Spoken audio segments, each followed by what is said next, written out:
condenado os seus restos mortais, né? E aí, com a condenação, condenação dos seus restos mortais, vão ser desenterrados para serem queimados, né? E a cinza, a cinza dos ossos de Wycliffe vai ser jogada no rio Rift. Então nós temos primeiro esse reformador, esse pré-reformador, John Wycliffe, que vai influenciar outro pré-reformador, dessa vez na República Tcheca, 1372 a 1415, que é John Hus, né? John Hus foi grandemente influenciado por Wycliffe, né? 100 anos antes de Lutero. Você vai entender por que 100 anos antes de Lutero, né? A teologia de Wycliffe chega até John Hus, influenciando a sua vida, né? E John Hus, a vida dele, ele foi nomeado um pregador, né, na Capela de Belém, em Praga. E o que John Hus defendia teologicamente falando? A pregação dele seguiu a mesma linha que John Wycliffe defendia, né? Criticou a idolatria. Da mesma forma de John Wycliffe, chamou também o Papa de anticristo, defendeu a infalibilidade das escrituras, e aí com isso ele vai ganhar fama.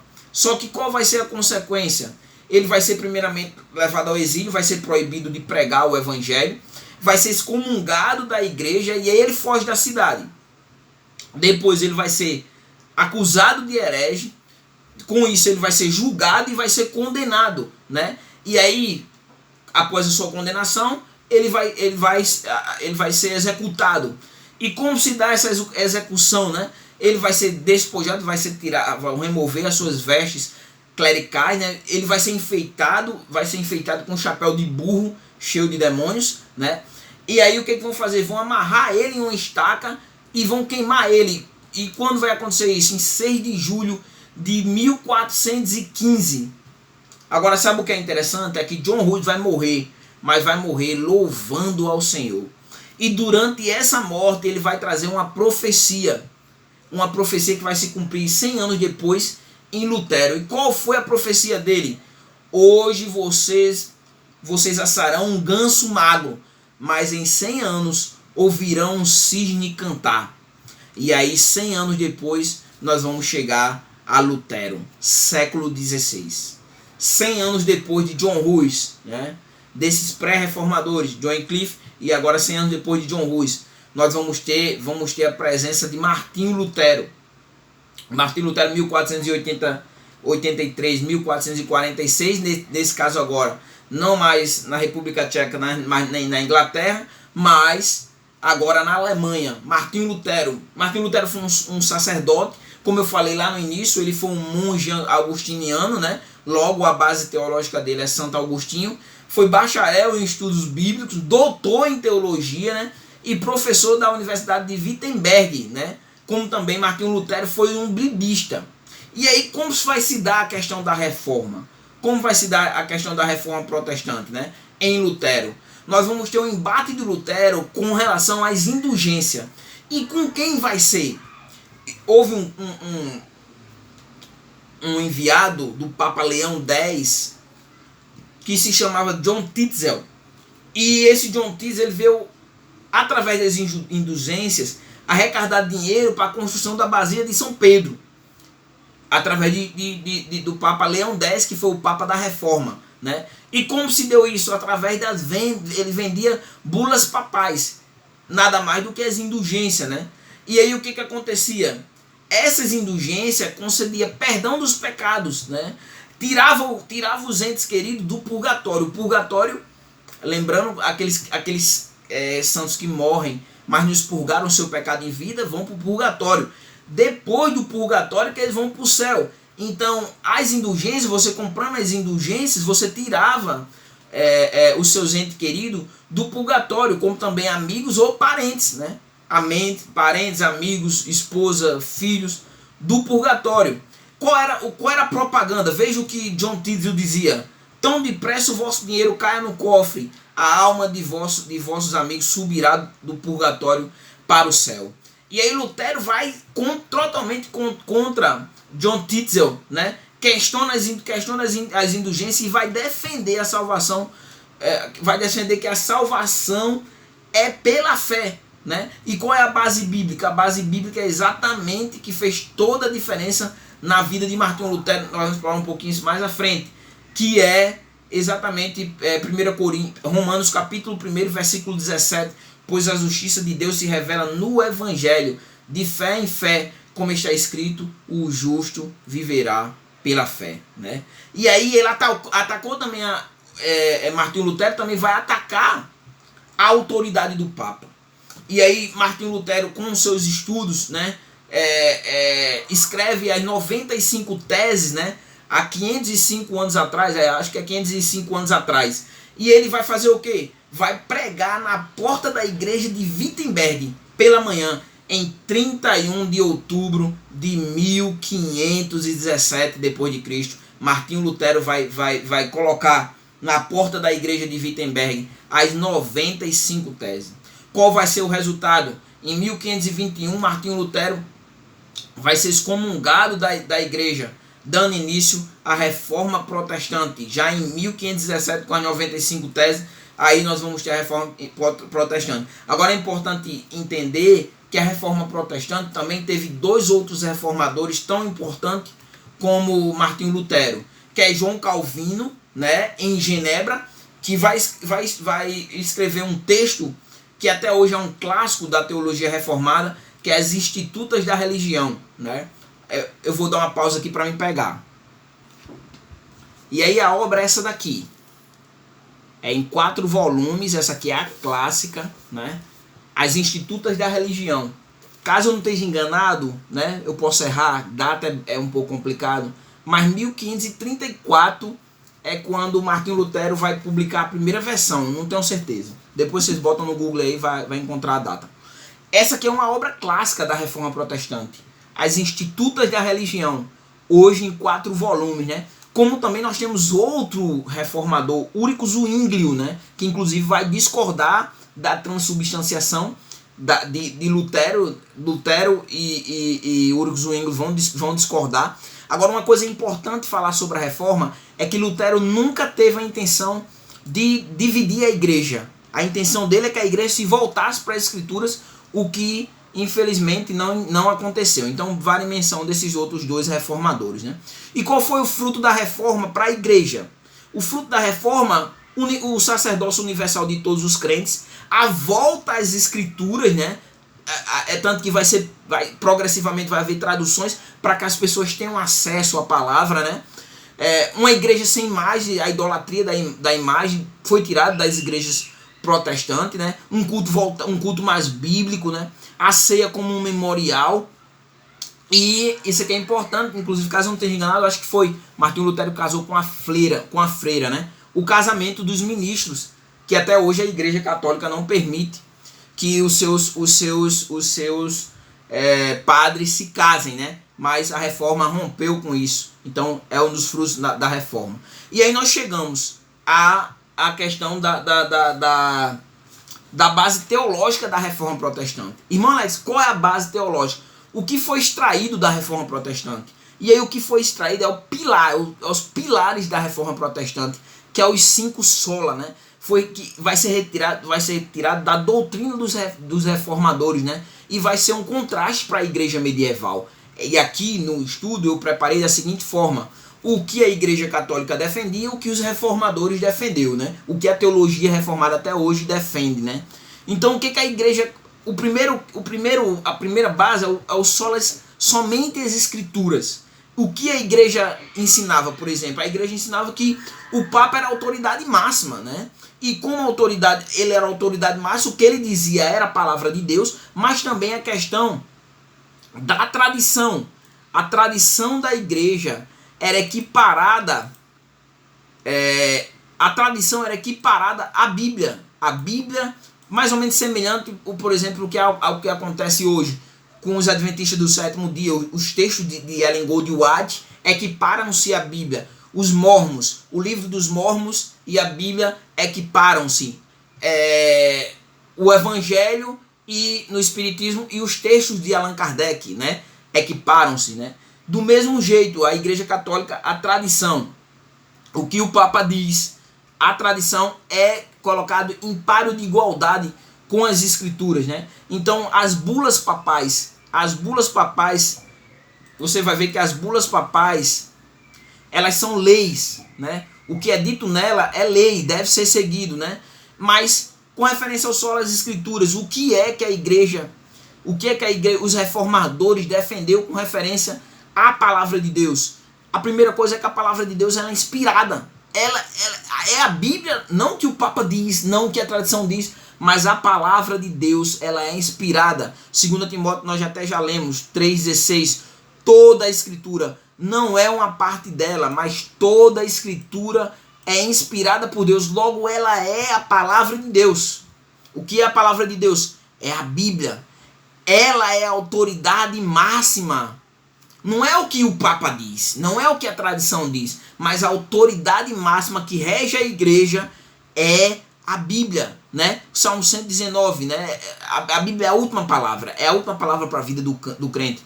Mais que felizes os irrepreensíveis no seu caminho, que andam na lei do Senhor, a sua palavra. E não o que os outros dizem, né? Mas também a Bíblia, ela é suficiente. Ela é o guia para a vida dos cristãos. Não a tradição, não o que o Papa diz, mas a palavra de Deus é o guia. É o guia para a vida dos cristãos. Salmo 119, versículo 105. Lâmpada para os meus pés é a tua palavra e luz para os meus caminhos. A palavra de Deus também ela é infalível. Infalível. O que isso quer dizer? Não falhe em seu objetivo. E qual é o objetivo? A redenção. João capítulo 5,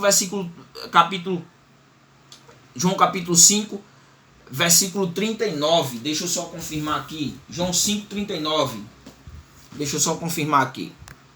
Diz assim: vocês examinam as escrituras porque julgam ter nela a vida eterna, e são elas mesmas que testificam de mim. Então veja, a palavra ela é infalível no seu objetivo. E qual é o seu objetivo? A redenção da humanidade. Mas não só isso, a Bíblia ela é inerrante, ela não contém erro. Por quê? Porque ela foi dada por Deus. Ainda em 2 Timóteo 3,16, você vai ver que toda a Bíblia é a palavra de Deus. Logo, toda ela é inerrante. Toda a escritura é divinamente inspirada por Deus. Então, ela é útil para o ensino, para a repreensão, para a correção e para a educação em justiça. Toda ela é a palavra do próprio Deus. Então, só as escrituras, a regra de fé e prática, foi isso que os reformadores defendeu. Para a igreja, não é o que o Papa diz, mas é a palavra de Deus, a Bíblia. A Bíblia é a regra de fé. E aí nós temos a segunda base da reforma, somente Cristo. E aí o que a igreja católica ensinava? O Papa mediava o homem e Deus. O Papa fazia essa mediação entre o homem e Deus. Promovia reconciliação com Deus. Através dele buscava-se o perdão dos pecados, né? E não somente, né? O homem buscava o perdão dos próprios pecados, né? E também, como é que acontecia isso? Através dos atos de penitência, né? Poderíamos dizer que era Jesus mais, né? Como era isso? Era se confessar o padre dá ali as suas obrigações para alcançar o perdão dos pecados, rezar o terço, Ave Maria, Pai Nosso, né? Fazer algum trabalho voluntário, né? O jejum das Sexta-feira Santa, né? E um deles da insuficiência de somente Cristo para a Igreja Católica, a questão da própria indulgência, né? Era um. Mas o que os reformadores defendiam? Jesus é o único mediador. 1 Timóteo capítulo 2,5, porque há um só mediador entre Deus e a humanidade, Jesus Cristo. Jesus Cristo era o único mediador. A obra da redenção, a obra de salvação não precisa de acréscimo, mas ela foi completa. João 19,30, quando Jesus tomou o vinagre e disse: está consumado. A salvação foi consumada na cruz. Não precisa mais de nada. Nada mais precisa, né?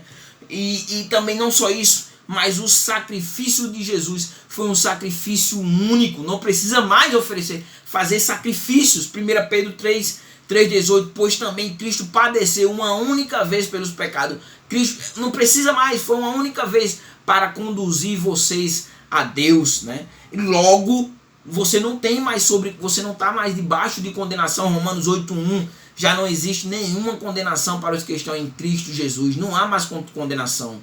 Como também os reformadores trouxeram que o sacrifício de Cristo foi substituível. O que quer dizer isso? Ele morreu primeiramente pelos nossos pecados. 1 Coríntios 15:3, Cristo morreu pelos nossos pecados. Como também Romanos capítulo 4:25, foi entregue por causa das nossas transgressões. Gálatas 3:13, nos resgatou da maldição da lei. Cristo nos resgatou da maldição da lei, fazendo esse próprio maldito em nosso lugar. E não só isso, mas nós somos justificados, não pelo que nós fazemos, mas somos justificados pelos méritos. Somos justificados pelos méritos de Jesus. Romanos 3:21, você vai ver que Deus proveio exatamente a justiça. A justiça de Deus se manifestou. E de que forma? É a justiça de Deus mediante a fé em Jesus Cristo. Então a justiça de Deus se manifestou mediante a fé. E logo essa fé, né, essa imputação, né, dos méritos de Cristo à nossa vida, Jesus pagou a nossa dívida, nos redimiu mediante a redenção que há em Cristo Jesus, né? Romanos 3:24, né? E essa remissão foi através, ele nos reconciliou, seu sangue foi o meio que ele nos reconciliou com Deus, a quem Deus apresentou como propiciação no seu sangue.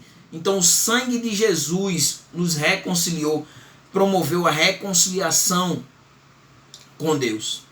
E aí nós chegamos à terceira base teológica da Reforma Protestante, que é somente a graça. Sola gratia, somente a graça. O que a Igreja Católica ensinava, né? Como eu falei antes, a Igreja pregava que se podia comprar a salvação dos pecados, né? Tanto o perdão dos pecados pessoais da própria pessoa, né? Como também o perdão dos pecados dos parentes, você podia comprar, ou o perdão do pecado de terceiros, né? Os seus, o dos seus parentes, ou de terceiros, né? E essa salvação você promovia através das obras, da esmola, praticar boas obras, né? Cumprindo a tradição que era páreo de igualdade com a Bíblia, renunciando os bens materiais, né? Participando das procissões, peregrinações a lugares sagrados, né? Mas aí os reformadores vão mostrar que tudo isso é vão. E o porquê? O que eles defenderam? Eles defenderam a condição da humanidade. E qual é? A condição do homem é totalmente depravado. Nada que ele faça vai levar ele à salvação por ele mesmo, né? E como eles ensinaram isso? Através da depravação total, que é o primeiro ponto da tulipe, né? O homem é escravo do pecado. Romanos 8:34, todo o que comete pecado é escravo do pecado. O pecado atingiu a todos. Romanos 3:23, todos pecaram. E não só isso, mas o homem espiritualmente, a condição do homem espiritualmente é morto espiritual. O homem está morto espiritualmente. Efésios 2:1, ele vos deu vida quando vocês estavam mortos em suas transgressões e pecado. Mas não só isso, ele foi ensinado, diante dessa condição, o homem está morto em seus pecados, ele é incapaz de salvar a si mesmo. A salvação, ela é pela graça, e essa graça é a graça de Deus. Efésios 2:8, porque pela graça vocês são salvos. A salvação é pela graça. 3:24, essa graça é gratuita, Deus nos dá gratuitamente, justificados gratuitamente por sua graça, é de graça. Agora, é preciso fazer uma observação aqui, né? Como eu vou ter que fazer, onde eu vou passar esse estudo, né? É que a graça, João Calvino, por exemplo, defendeu a graça irresistível, graça eficaz, né? O homem não resiste à graça, o chamado eficaz de Deus. né? Podemos dizer, chamada eficaz. Jacó Arminio, que é a linha soterológica que a igreja, a Assembleia de Deus segue, defendeu a graça resistível, que o homem pode resistir a essa graça, a graça de Deus. E essa doutrina é conhecida como a graça preveniente. Ela restaura o arbítrio para que o homem possa escolher, depois de toda a sua corrupção está corrompido, o homem é restaurado, e aí ele pode escolher, cabe a ele ou não aceitar essa graça, né? A salvação não é isso é o que os reformadores defenderam. A salvação não é pelas obras, Efésios 2:9, não de obras para que ninguém se glorie, Romanos 11:6, e se é pela graça já não é pelas obras, do contrário, a graça já não é graça. Então, não é por você mesmo que você consegue a sua salvação, mas a sua salvação é pela graça, e essa graça é a graça de Deus. E aí nós chegamos à questão da quarta base teológica da reforma, sola fide, somente a fé. E aí o que a igreja católica, a igreja medieval ensinava, né? Fora da igreja não há salvação. O Papa podia determinar a sua salvação, né? O próprio homem podia gerar a sua salvação. É a fé mais as obras, né? E aí, a fé mais as obras em palio de igualdade. O homem era salvo pelas obras, né? A prática das obras se sobressaía à própria fé. O próprio Lutero buscou essa salvação, salvar a si mesmo. Ele se martirizava. Se você tiver a oportunidade, tem um filme no YouTube, deve ter o filme sobre a vida de Lutero, vá assistir. Ele procura se castigar a si mesmo para alcançar a justificação. Ele buscava se auto-justificar através de sacrifícios, rezas, né? Restrições alimentares, né? E ele vai se frustrar. Por quê? Porque ele vai ter um encontro com a verdade. E qual é a verdade? Qual é a verdade qual é essa verdade que ele se encontrou? Você vai ver essa verdade exatamente em Romanos capítulo 1:17. Ele vai entender que a justiça de Deus se revela no Evangelho, na boa notícia que Jesus veio morrer pelos nossos pecados. E isso é manifesto de fé em fé, né? Como está escrito, o justo viverá pela fé. Essa justificação é unicamente pela fé. E aí o que os reformadores vão defender, né? Que a justificação é unicamente pela fé em Jesus. Não é no Papa, não é de outra forma, mas a justificação é unicamente pela fé em Jesus. Romanos 3:22 é a justiça de Deus mediante a fé em Jesus Cristo, né? E essa fé, ela é um dom que Deus dá ao homem. Efésios 2:8, porque pela graça, somos salvos pela graça, né? Pela graça somos salvos. O meio é a fé, né? E essa fé não vem de você mesmo, mas essa fé é um dom de Deus, né? Como não só isso, mas que Deus, é Deus quem regenera o homem. Efésios 2:1 ainda, só a primeira parte. Ele lhe deu vida, você estando morto em vosso delito e pecado. Ele lhe regenerou, lhe deu vida, você estava morto, né? Nos renovou, Tito 3:5. Ele nos salvou não por obras de justiça praticada por nós, mas segundo a sua misericórdia. Ele nos salvou mediante o lavar regenerador e renovador do Espírito. Uma renovação espiritual, né? E aí vem a questão, como é que tudo isso como é que acontece isso, né? É através do Espírito Santo. O Espírito Santo quem convence o homem do pecado, da justiça e do juízo. João 16:8, quando ele vier, convencerá o homem do pecado, da justiça e do juízo. Não é sua obrigação convencer. O Espírito Santo já veio. Ele aplicará as verdades de Deus. A nossa missão é pregar. E quem vai fazer essa função do convencimento é o Espírito Santo de Deus.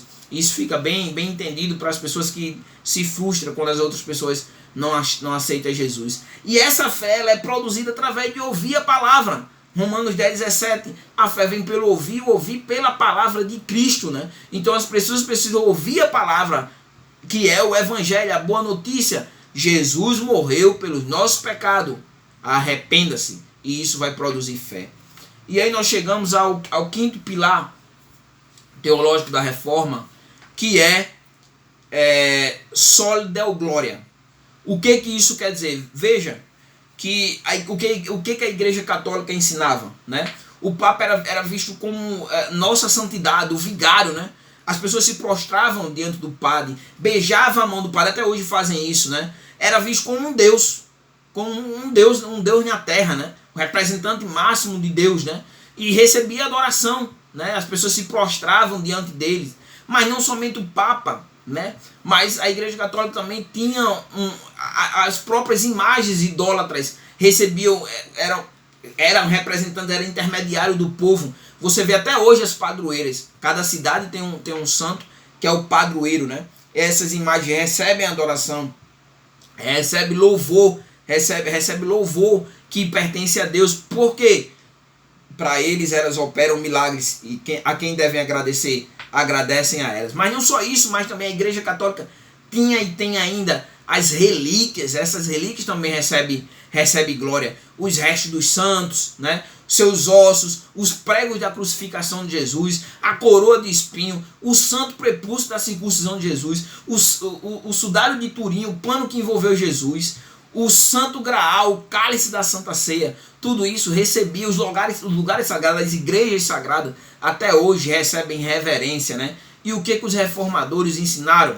Contrário a tudo isso, né? Ninguém pode ocupar o lugar de Deus. Nem homem, nem anjo, nem objeto, nem imagem feita pelos homens, né? Apocalipse 4:11. Tu és digno, Senhor e Deus nosso, de receber glória, honra e poder, porque criaste todas as coisas e por tua vontade elas vieram a existir e foram criadas.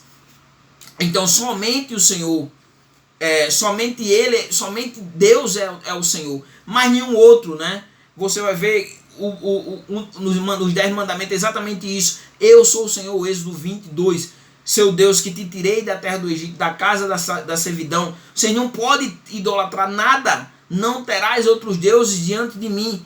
E Deus condena até mesmo a criação de imagem, que era o que eles faziam. Não faça para vocês imagem de escultura, versículo 4 do capítulo 20 de Êxodo, né? E aí vem a questão, né? Só Deus é digno de glória. E aí por que ele é digno de glória? Porque ele criou os céus e a terra. Porque ele criou o homem do pó da terra. Porque ele criou o homem à sua imagem e semelhança. Porque ele se revelou à humanidade através da criação, né? Através da própria história, através do cumprimento das profecias na nação de Israel. Também porque Deus é digno de glória, porque ele escolheu um povo como luz para a humanidade através de Abraão, Êxodo 12, versículo 1 e 3, né? Mas não só isso, enviou seu filho para redimir a humanidade.